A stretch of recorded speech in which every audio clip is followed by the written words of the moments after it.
लेकिन जो मन को वश में रखता है वह इंद्रियों के विषयों का भोग करने पर भी राग और द्वेष से मुक्त रहता है और भगवद कृपा प्राप्त करता है।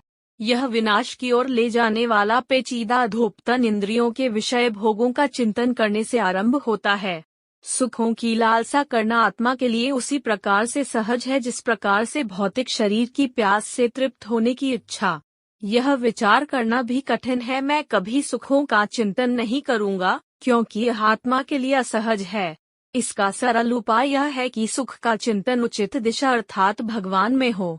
यदि हम बार बार यह स्मरण करते हैं कि भगवान में ही सुख है, तब भगवान में हमारी भक्ति विकसित होगी। यह दिव्य प्रेम भौतिक आसक्ति के समान मन को दूषित नहीं करेगा, अपितु उसे शुद्ध कर देगा। भगवान शुद्ध तत्व हैं और जब हम अपने मन को उनमें लीन करते हैं तब मन भी शुद्ध हो जाता है। इस प्रकार श्री कृष्ण हमें मोह और कामनाओं का त्याग करने का उपदेश देते हैं। यहाँ वे केवल लौकिक मोह और कामनाओं के संबंध में चर्चा कर रहे हैं। आध्यात्मिक आसक्ति और कामनाओं का त्याग नहीं किया जाना चाहिए, क्योंकि वास्तव में ये अति प्रशंसनीय हैं। मन के शुद्धिकरण के लिए इनका पोषण और संवर्धन आवश्यक है। हम कामनाओं का जितना दहन करेंगे, हमें उतना ही अधिक भगवद प्रेम प्राप्त होगा और हमारा मन शुद्ध होगा।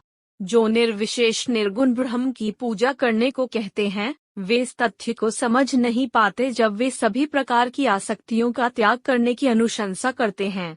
श्री कृष्ण कहते हैं कि वे लोग जो अपने मन को निष्काम भाव से मुझ में स्थिर करते हैं, वे माया के 3 गुणों से ऊपर उठ जाते हैं और वे परब्रह्म की अवस्था प्राप्त कर लेते हैं। भगवद गीता के आगे के अध्यायों जैसे आदि में वे बार बार अर्जुन को अपना मन भगवान में स्थिर करने की प्रेरणा देते हैं।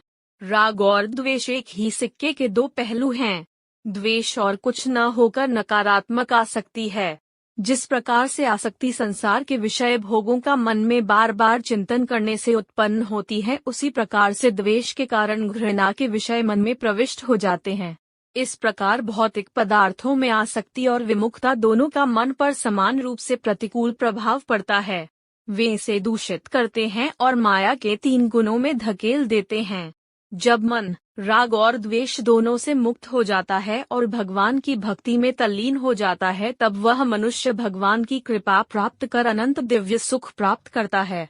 इस दिव्य सुख को पाकर मन संसार के सुखों का भोग करने पर भी इंद्रिय विषयों की ओर आकर्षित नहीं होता।